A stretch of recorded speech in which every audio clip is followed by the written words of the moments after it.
Everyone, welcome to the session. So in this session, we're going to learn about synchronization in Selenium. Okay, so before that, let's have a quick recap of what we have learned in the previous session, right? So in the previous session, we explored the alerts concept. Okay, so we understood what exactly is an alert, what are the different types of alerts that we see on a day-to-day basis, right? And then we learned about the web-based alerts like simple alerts, confirmation alerts, prompt alerts, and so on and so forth, right? We understood that simple alerts simply give you a warning or a notification and ask you to click on an OK button, right? Whereas the confirmation alerts, they also give you warnings or notifications, but they ask you for your confirmation, and you'll have two options over there, right? So you'll have either an option to accept it or an option to cancel or dismiss it altogether, right? And then there are the prompt based alerts that may ask you to enter some kind of information, right? And then you'll have to interact with it. And finally, we applied this entire concept on the Jobby application, right? Coming to today's particular session, we'll be learning about a concept called as synchronization. Okay, so we'll understand its relevance in Selenium and automation testing, and then we'll look into the different types of synchronization that is available. We'll have a conditional synchronization, unconditional synchronization, and so on and so forth, right? And with a focus on conditional synchronization, we'll understand about the implicit wait and explicit wait. Okay, so let's get started. So synchronization, what exactly does it mean? So you might have been using this word in your day-to-day life also.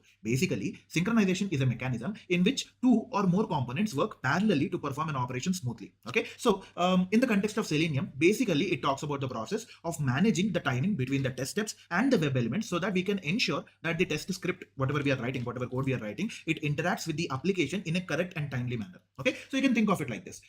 It is a process of aligning the execution speed of the web driver along with the loading speed of the web elements. Okay, now if you remember, we have been using the wait mechanism to ask our code to wait until a particular URL or a particular element is loaded, right? So that is basically synchronization only, right? And when we apply this particular mechanism, it reduces the chance of facing any kind of errors due to timing issues. Okay, so when you use proper synchronization techniques, what happens is they help us ensure that whatever code we are writing, the test script that we are writing, it waits for the web elements to become available before performing any kind of actions on them. All right, so if you think about it in the context of Selenium automation testing, there are two things that should work in synchronization, right? They should work in sync. One is the application that we are testing, right? It can also be called as the application under test. Okay, and the second thing is the tool that we are performing the test with. In our case, it's Selenium. Okay, so basically, let's take a scenario to understand this better. All right, so let's say we have the application and the testing tool, and they have their own speeds altogether. Okay, so sometimes the testing tool may be faster, right? And the application might take some time for the page to load or for the web application or web elements to be present on the web page, or sometimes the opposite could happen. Okay, so if you consider the first case itself, that is the application loads slower than the speed of the tool. In such cases, the Selenium web driver may not be able to find the relevant elements, right? Since the speed of the web driver is faster compared to the speed of the application being tested. Okay, so in such cases, our test scenarios will fail or test cases will fail. Okay, to overcome such kind of a scenario or such situation, the application under test, whatever we are testing, the website or web application that we are testing, and the testing tool that we are using, Selenium, basically, they both should have the same working speed, or one should wait for the other one to load or execute before moving forward. Okay, once again, why do we need to do this? Because synchronization aligns the speed of the application along with the testing tool. It ensures that all the test cases that happen and the testing tool itself waits for specific conditions so that we can reduce any kind of unexpected errors altogether, right? So in other words, you can simply think of it like this. Proper synchronization ensures that Selenium waits for the elements to be ready before interacting with them. Okay, it makes sure that the automation testing, whatever we are doing, is robust, it's reliable, and proper tests are carried out at proper timings. Okay, that is extremely important, right? Moving on, when it comes to Selenium automation testing, synchronization can be divided into two types, right? So we have conditional synchronization and unconditional synchronization, and the names itself are pretty self-explanatory, right? For our scope, we'll focus on conditional synchronization, right? So it involves waiting for a particular condition to be met before proceeding to the next step in the test script. Okay, so basically what happens in conditional synchronization is we'll specify a condition along with the timeout value. Okay, and our web driver will wait to check for the condition, and it will decide to continue the test flow, or it will wait until the timeout exceeds. Okay, so it's either the condition should be true or the timeout should run out. Okay, let's say you have asked your code to wait for 10 seconds. Okay, so the code will either wait for those 10 seconds totally, or it will wait for the condition to be true. Okay, right? Moving on, there are three different types of conditional synchronization approaches. Okay, you can also call them mechanisms as well. We have the implicit wait, we have the explicit wait, we have the fluent wait. Okay, so you can also call them as wait strategies as well. Okay, so let's try to understand them one by one. Okay, starting with the implicit wait. Okay, so implicit wait, you can think of it like this. It's a global way of waiting. Okay, so it's a global wait strategy that is applied throughout the WebDriver instance. Okay, and it's primarily used for element loading. Okay, so when you set an implicit wait altogether, Selenium will wait for a certain amount of time before throwing any kind of exception saying that it cannot find the element on the page immediately, right? So usually the exception is no such element exception, which is the most common one that happens with implicit wait. Okay, so now when you apply the implicit wait in your code, what happens is the WebDriver will continuously check, or it's also called as polling, right? So it will continuously poll the document object model of the web page for a specified duration while trying to find any kind of element, right? So polling basically means checking the DOM repeatedly at a set interval, okay? And this interval are usually, these are regular intervals, and they're usually in milliseconds, okay? And the WebDriver continuously checks to see if the desired element has appeared on the page or not, okay? So what happens is when you apply the implicit wait on your code, the WebDriver will continuously poll the DOM, okay? So it will continuously check whether this particular element that we are looking for, whether it has appeared or not, and so on and so forth, right? And this kind of polling or checking happens at regular intervals, and these intervals are usually in milliseconds, and it varies from a case-to-case basis, okay? So by default, if the element is found before the time runs out, the test starts executing at that point. Otherwise, the WebDriver will wait for the specified duration. Basically, if the element which is found within the specified time, let's say you mentioned 10 seconds, the WebDriver will continue with the next step of the test script immediately after locating the element, okay? However, if the element is not found within the wait time, let's say 10 seconds, the WebDriver will throw a no such element exception, usual one, indicating that the element could not be located on the page. So basically, the WebDriver will wait for that 10 seconds or continue executing if the element is found, okay? Right? So let's take a look at the typical syntax for an implicit wait, okay? So it's written driver.manage.timeouts.implicitly wait brackets duration of seconds of 10. Okay, in simple words, this particular statement instructs our WebDriver to implicitly wait for a maximum of 10 seconds. We have mentioned the duration in seconds for a particular element to be present or visible on the web page before it actually throws an error or an exception. Okay, so we already know about the driver part, right, which is the Chrome driver instance. The manage method is used to access the different browser settings or options. Okay, so this timeouts method is called to configure various timeout settings, and simply if you look at the implicitly wait method, it waits for the specified duration or an element. Okay, so unless and until the element appears, it will throw a no such element exception if the element is not found within the given time, okay, right? So duration that we see over here, duration.off seconds, the duration part is basically a class that is provided by Java which has multiple methods to represent a span of time. On the whole, this particular statement, driver.manage.timeouts.implicitly wait brackets duration of seconds of 10 or something like that, right? So this basically sets an implicit wait of 10 seconds for the web instance of driver, okay, right? So what happens is this basically means that whenever the WebDriver needs to find an element on the web page, it will wait for 10 seconds for the element to pop up or appear before it actually throws an exception if the element is not found, okay, right? And moreover, this implicit wait is applied globally. That means it will be applied to all the subsequent WebDriver find element methods or WebDriver find elements methods, all the calls of that particular method, all the operations performed on the returned web elements, everything as such, okay? So it's a globally applied implicit wait, okay? That is, this is applied to all element lookups regardless of whether they are explicitly defined in the test script or not, okay? This is a really important thing to remember about this, okay? So what we'll do now is we'll try to apply the understanding over here, and we'll try to use implicit wait in our Jobby application, okay? So till now, what we have done is we have performed various testing actions on various functionalities in the Jobby app, right? Like we tried logging into the web application, navigating to the home page, navigating to the jobs page, and verifying the display of jobs, and so on and so forth, right? And if you remember, we had certain points where we had defined certain wait mechanisms during the entire test execution, okay? So basically, for the scope of this particular session, firstly, we'll look into how we can apply implicit waits in the testing process, okay, right? So as usual, we have provided you with the required initial code in the reading material, okay? You can just simply click on the link, download the file, extract it, and open it with your IntelliJ IDE, okay? So important thing to note over here is once you extract it and import it into your IDE, it is very, very important to set the path to Chrome driver with the path in your system, okay? It is unique for everybody, all right? So let's take a look at the initial code, which I've already configured, okay, right? Okay, so this is where we are, and this is the initial code, and as you can see over here, I've already configured our Selenium Chrome driver exe location, right? It's basically the path to Chrome driver. Okay, so let's just quickly run this, right click and click on run. All right, so as you can see over here, the navigation to homepage is successful. So we are testing our, we are basically having the code which validates the navigation to homepage part. Okay, right? So we could basically execute the code and we could see that the previous tests were executed successfully, right? Okay, so let's get back.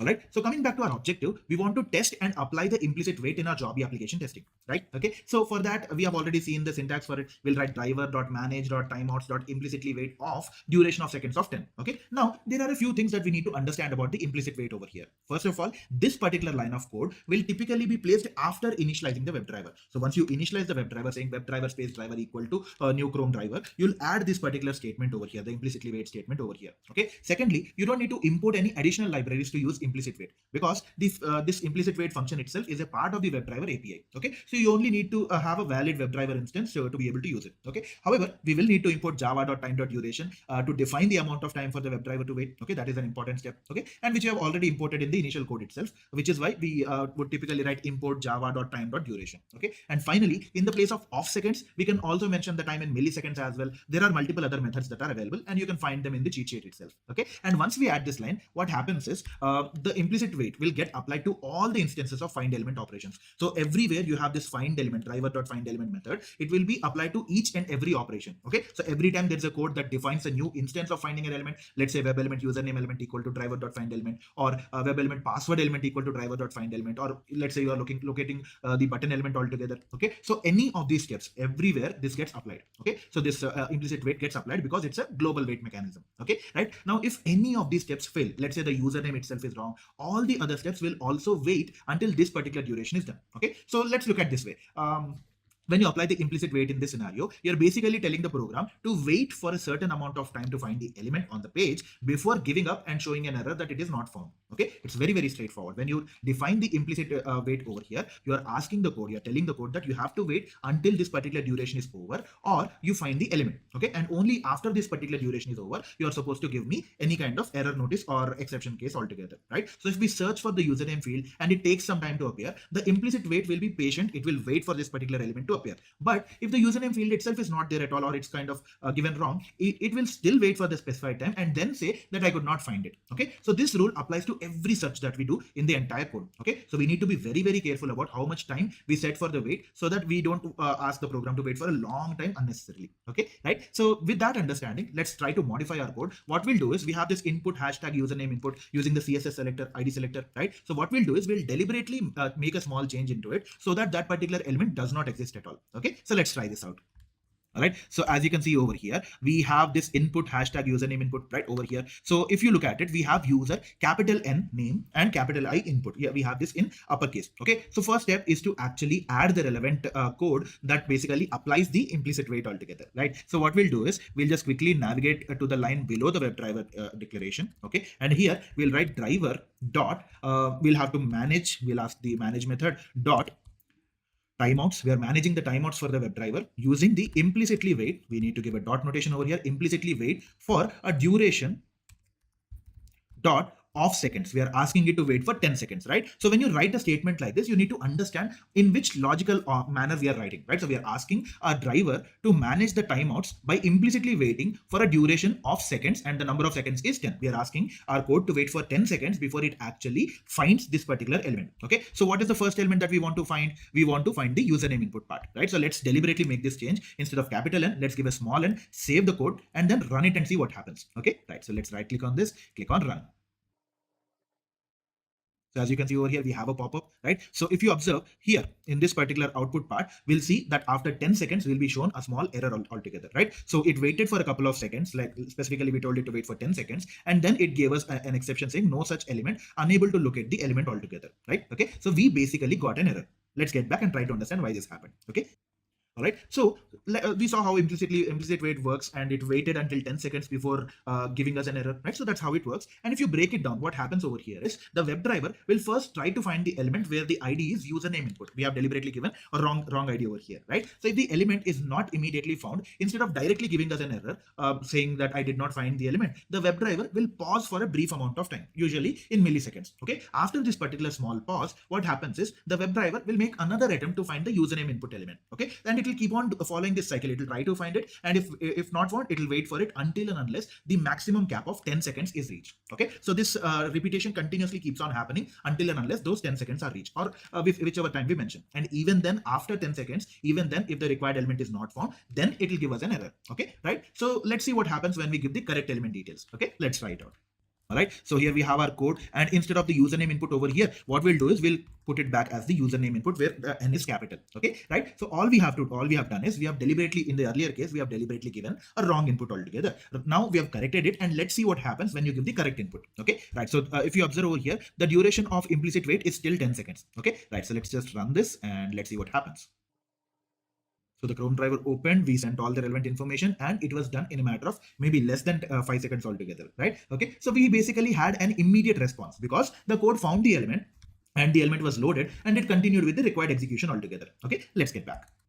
Okay, so the good thing about, a really interesting thing about implicit wait is that the WebDriver will not always wait for the full duration that is mentioned. Okay, so as soon as it finds the element, even if it's just 5 seconds into the wait, it will stop waiting and continue with the rest of the test because it has found the element, right? So even though the wait time, the maximum wait time is up to 10 seconds, the code does not need to wait because the element is found altogether. Okay, this happens because the WebDriver will continuously check, or it will poll the DOM every 500 milliseconds, and this 500 milliseconds could vary. It could be 200 sometimes, 300 sometimes, and so on and so forth. Basically, this repetition, trying to find out whether the element exists or not. If it's not found, it will wait for a couple of milliseconds, then it will try again, and so on and so forth. So this cycle keeps on happening until the maximum time limit. Okay, so in the meantime, if let's say for the second task, if the element is loaded, it will stop asking and continue with the rest of the code altogether, right? So that is how implicit wait works. All right, that being said, there are multiple scenarios in which we can use the implicit wait. Firstly, when we are considering the general loading time of the elements in the application, let's say you are performing a particular test on a let's say on a particular website that has multiple pages. Okay, so when you are navigating from one page to another, especially while clicking on links or clicking on buttons, there might be a slight delay in loading the new page. Okay, so in such scenarios, you can use implicit wait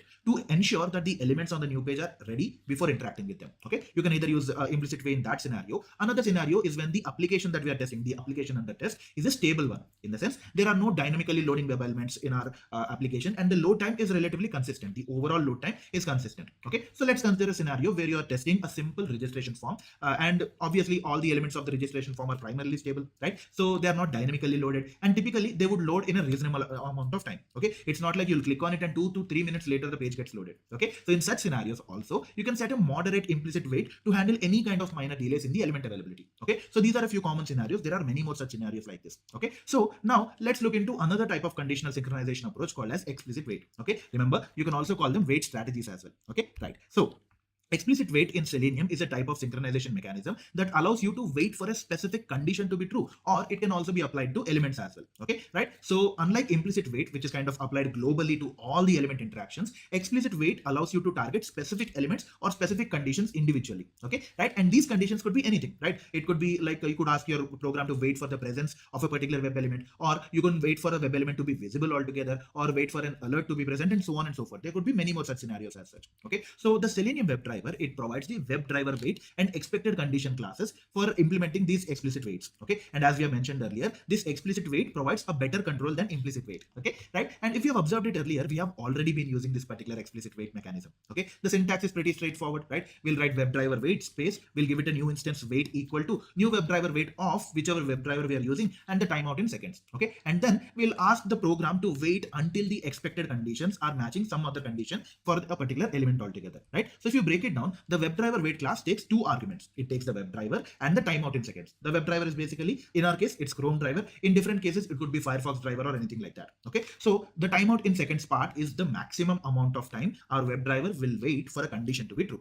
Just like implicit wait, we'll ask it to wait for a maximum amount of time. Okay, and this wait.until method, it tells the WebDriver to wait until a certain condition gets matched or occurs. Okay, and here the expected conditions are a set of predefined conditions. They can be used along with explicit waits. For example, we have the visibility of element located, which we have already used, right? And then we'll, if at all we want to compare the expected URL versus current URL or grabbed URL, we'll use the URL to be method, okay, text to be present in an event, and so on and so forth, right? So there are many more such expected condition methods, predefined conditions that you can find in the cheat sheet as well. Okay, so we have already used the explicit wait while automating the Jobby and the NextTrends application, right? So the code was pretty straightforward. We used the WebDriver wait class, and we defined a new instance of it, wait equal to new WebDriver wait. We asked our driver, the Chrome driver, to wait for a duration of 10 seconds altogether, right? So we used the duration class and used the off seconds method, and we gave it the value 10. Okay, and then we told the program to wait until the expected conditions are met. Okay, right? So this basic part, the second part of the line, it basically uses the wait instance to wait until the current URL, the URL to be method, basically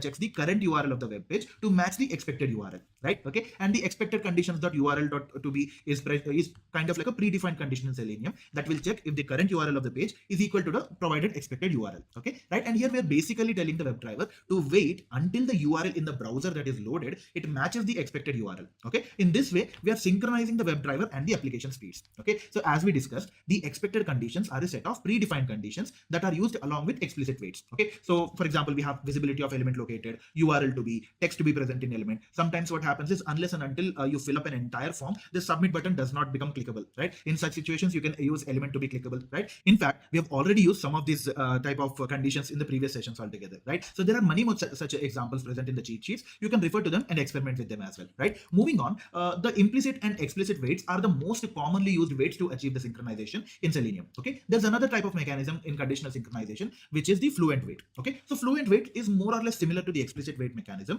in Selenium, with an additional argument for specifying the polling frequency, right? So it's also known as polling time. It allows you to set different polling intervals to and ignore certain exceptions that might occur while you're waiting for a condition to be satisfied. Okay, so this kind of fluent wait is primarily useful when you're dealing with dynamic web applications or scenarios where the elements take varying amounts of time to appear or change on the page altogether, right? So, and as with explicit wait, you will need to export or import specific libraries to use fluent wait as well, but the typical syntax will look something like this. You'll write wait and followed by the WebDriver name, followed by the instance name, which is wait, equal to new fluent wait WebDriver of driver and all, right? And here you can use multiple methods. You can either define the wait with timeout of duration of seconds or polling every duration of milliseconds. Okay, so here this wait WebDriver wait part creates a wait instance where the type is WebDriver, which means we'll be using fluent wait to wait for elements and conditions related to WebDriver operations. Okay, and this new fluent wait of WebDriver, this particular part of the line, initializes the fluent wait instance, and then we pass the driver, which is the web browser, as an argument. Okay, it specifies on which WebDriver instance we want to apply the wait mechanism altogether, right? And this dot with the timeout of duration of seconds defines the total amount of time the WebDriver should wait before giving up on or before throwing an exception altogether, right? So let's say in this particular case, it sets the maximum timeout to wait for 30 seconds. Okay, in such scenarios, what happens is the fluent wait will keep trying to check for the condition to be true for a maximum of 30 seconds, and if the condition is not satisfied within this time, it will throw a timeout exception altogether, right? And when it comes to the polling every method, okay, so polling every duration of milliseconds over here, this defines how frequently the WebDriver should check for the condition. Okay, so in this case, it will check for every 500 milliseconds, half second, and it allows fluent wait to keep checking for the conditions. Okay, so let's think of it like this. Let's say we give it a maximum time of 30 seconds. How do you do that? Using the with timeout method. Okay, so you'll ask the fluent wait to wait for a maximum of 30 seconds, and in the meantime you can apply the polling every method also and tell it to constantly check every half second. Okay, so right, so this basically allows fluent wait to keep checking for the conditions at regular intervals until either the condition is true or the maximum timeout is reached. Okay, right, you can also try to use this particular fluent wait mechanism in the job app and try to understand its working as well, right? So you can try it on your own. Okay, so that was about the conditional synchronization in Selenium part. We have learned about the implicit wait, explicit wait, fluent waits, and so on and so forth, right? And in general, implicit and explicit waits are the more commonly used versions in development. Okay, right? So let's try to understand the fundamental difference between them. Okay, so this implicit wait, as we discussed, it's a global wait. Okay, so it is set only once and it applies to the entire test scenario altogether, right? In the sense, it affects all the element interactions, all the searches in the script, which can sometimes lead to unnecessary waiting, and it may not be ideal for dynamic web applications because we never know which element will load at what time. Okay, right? And it applies to all the elements in the page, and each element search waits for the specified time before throwing an exception if it's not found. Okay, so let's say you're searching for username, password, and button elements. If the username element is found, it will move on. Let's say the password element is not found, it will wait for 10 seconds and then throw an exception altogether, right? And this is most effective when we know that the elements would be located within the specific time frame. Okay, on the other hand, when it comes to explicit wait, it's a more targeted wait, in the sense it can be defined per element or for specific conditions in the test flow. Okay, and it applies only to the elements or the conditions that you define in your test script. Okay, which basically means you have more control and more flexibility to define how long should your code wait and for what condition.